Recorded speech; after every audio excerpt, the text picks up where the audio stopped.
जितने लड़के कहते हैं ना कि सर मेरे पास पढ़ने के लिए पैसा नहीं है, तो मैम दिल से दुआ देते हैं यार तुम लोग का रिजल्ट हो जाएगा। सच बताते हैं, जिसने संघर्ष किया इस जीवन में उसको ये चीज हो जाता है।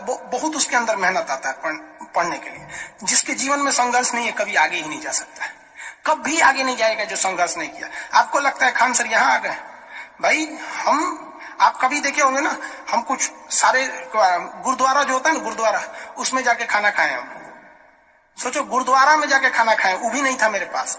गुरुद्वारा में वो लोग ना गरीब अमीर नहीं देखता है, हिंदू मुस्लिम नहीं देखता है, और वहां जाके वो लोग खाना खिला देते हैं। अनाथ आश्रम में जाके खाए, इसलिए आज भी अपना चलाते हैं। तो ऐसा नहीं है कि किसी को कामयाबी बना के मिलती है, लेकिन जो इंसान मेहनत करेगा ना उसे कभी कोई आगे बढ़ने से नहीं रोक सकता। पढ़ाई से मुंह मत मोड़िएगा, समस्याएं आती रहेंगी जाती रहेंगी, आप पे लोग हंसेंगे। याद रखिएगा मेरी बात, जिस पर ये जग हंसा है उसने इतिहास रचा है। हमारे रिलेशन में बहुत से लोग कहते थे कि क्या ये लड़कवा को पढ़ा रही है, क्या करेगा, पढ़ के कोई राजा महाराजा हो जाता है। एको भेजिए कहीं काम करने के लिए, सऊदी उदी भेज दीजिए। मुस्लिम लोग तो ज्यादातर सऊदी चल जाते हैं, लेकिन मम्मी मेरी नहीं, मम्मी को पथरी था फिर भी नहीं पढ़ा। कहती नहीं बहू तुम पढ़ो ही पढ़ो। आज तो मन नहीं करता उन लोगों से बात करने का, और कहते हैं कि देखो पढ़ाई का मतलब क्या होता है। तो इसलिए हम आपको भी कहते हैं, थोड़ी तकलीफ होगी बाबू, आप गरीब घर के होंगे, मेहनती घर के होंगे, थोड़ी तकलीफ होगी, शायद घर से पैसे कम आते होंगे, लॉकडाउन में और कम आते होंगे, तो आप घबराइएगा नहीं बाबू इससे। लॉकडाउन में यदि आपको तकलीफ बढ़ी है तो आप मेरी बात मानिए, आप खुश हो जाइए, बहुत ज्यादा खुश।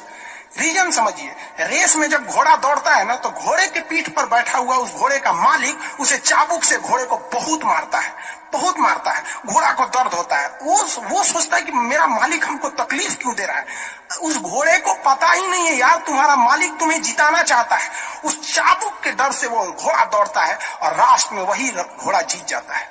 तो याद रखिएगा, आपका मालिक ऊपर वाला है। अगर वो आपको बहुत तकलीफ दे रहा है ना, तो आप उस तकलीफ से घबराइए मत, बल्कि खुश हो जाइए कि आपका मालिक आपको जिताना चाह रहा है। जिस घोड़े को चाबुक नहीं पड़ेगा वो कभी रेस नहीं जीत सकता है। तो जिस इंसान को कभी तकलीफ नहीं देगा भगवान, वो कभी आगे नहीं जा सकता है। वो पत्थर कभी नहीं पूजा जाएगा जिसे छीनी हथौड़ी से तराश कर एक मूर्त की मूर्ति न दी जाएगी यहाँ पर। तो आपके जीवन में अगर तकलीफ नहीं आती है तो आप आगे नहीं बढ़ेंगे। और जिन्हें तकलीफ आती है, गरीबी आती है, समस्याएं देखने को मिलती है, पड़ोसी हंसता है, याद रखिएगा एक दिन वही लोग आपका नाम इज्जत से लेंगे वहां पर। और फिर आप उन लोगों से, खैर आप माफ कर दीजिएगा, सबको माफ कर दीजिएगा, ये बहुत बड़ा अपने आप में बल है। सबसे बड़ा बल नाभिकीय बल होता है, सबसे बड़ा बल, और सबसे कमजोर बल गुरुत्वीय बल होता है। लेकिन हमारे हिसाब से सबसे बड़ा बल होता है कि जब आप गुनाह न किए हो और आपको सजा दिया जा रहा हो और फिर आप उसे माफ कर दें। कोई आपसे बिना वजह खफा हो जाए और आप उसे माफ कर दे, ये भाई साहब दुनिया का सबसे बड़ा बल है। ये सबके पास नहीं होता है।